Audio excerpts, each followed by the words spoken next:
going through the jerk complex. It's going to comprise of dip and pop, getting the bar to levitate or leave the shoulders without really using the arms. Then one pop into one push jerk or power jerk, and then one pop into one split jerk. I really like the pop because it teaches you to drive through your legs and stops you using the arms too much. It's very common for people when they go into the split jerk, they just want to press the bar, but we really have to learn to drive from the legs in this position. If we go through our front arm view, you want to go into your front rack. So for me, I have more of a looser hand position. Elbows can be down a little bit more than a usual front squat, but if you can maintain a full grip whilst keeping the weight or the bar on the shoulders, then that's great. I just know when I have a full grip, the bar then leaves my shoulders. I don't want to do a jerk like this because the bar's going to move. I want the bar to stay onto my shoulders the whole time. When we go through that complex, we're going to dip down and then pop. So one dip, pop. You can even practice just the dip by itself, bending the knee, and then you can go with the pop. I'm trying to think about driving through my legs, bringing my head out of the way. Then I'll go through one pop, one push jerk, and then one pop, one split jerk. When you've finished your split jerk, I suggest bring front foot in, then back foot. You can do it the other way, but it just is more stable if you do front foot, then back foot. Okay, now from a side on point of view, if we just practice that dip first, bars into the shoulders, I'm dipping down. My torso should be vertical and my knees going forward over my toes. That's the first part.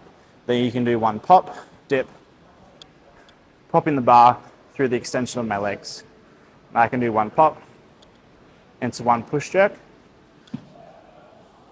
and then one pop into split jerk. Front foot, back foot. When we revise this setup, roughly around hip width or shoulder width for our feet, toes slightly out. Again, we don't have to have a full grip on the bar. I prefer more of an open hand, but you can maintain a full grip as long as the bar is still connected to your collarbones. If the bar is off your shoulders whilst you're fully gripping the bar, I would suggest loosen your hand position. The main things that I want you to learn from this is dipping straight. So I don't want you dipping forward or scooping and pushing the hips this way. We just want to imagine that you're dipping straight down, hips are in line with the shoulders, knees are going forward. From there, once you've felt the dip, keeping the feet flat, we don't want the heels coming off the ground or vice versa, toes coming off the ground.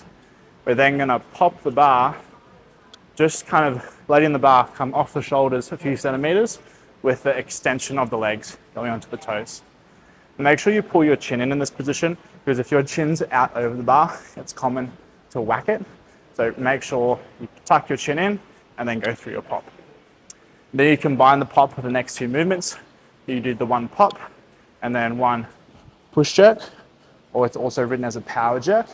So then we go through one pop and then one split jerk. So what I want here is I want that shin roughly vertical. I want the slight bend in the back knee.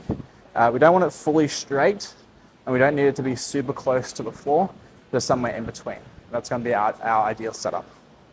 If we look from a front on angle for our split jerk, roughly around hip or shoulder width, around that kind of area is going to be our most stable. If we're too narrow, then there's more options or opportunity for us to lose our balance. And if we're too wide, it might put us off as well. I might say hit the rubber matting on the wooden platform. I guess a good way to tell this is you don't want to be any wider than the wooden platform that you have. If you don't have a wooden platform, try to get something. Now let's go through all that together. One dip, one pop, one push jerk, one pop, one split jerk. Front foot in, back foot in. If we look from the front, dip, stand up. Dip and pop, chin back, one pop, into push jerk, then one pop, into split jerk. Like with all these foundation complexes, we don't need to go heavy. I would say 40, 50 kilos on each one, the clean, snatch, and jerk one. Once you understand the pattern and once you understand the movement, you can then move on to the next phase of the program. This foundational starting phase is just to cover the bases and to learn the movements well from the beginning. Even if you have been doing weightlifting for a little while, I suggest run this block for a few weeks just to try to iron things out, and you'll be surprised how much benefit you can gain from going over the basics.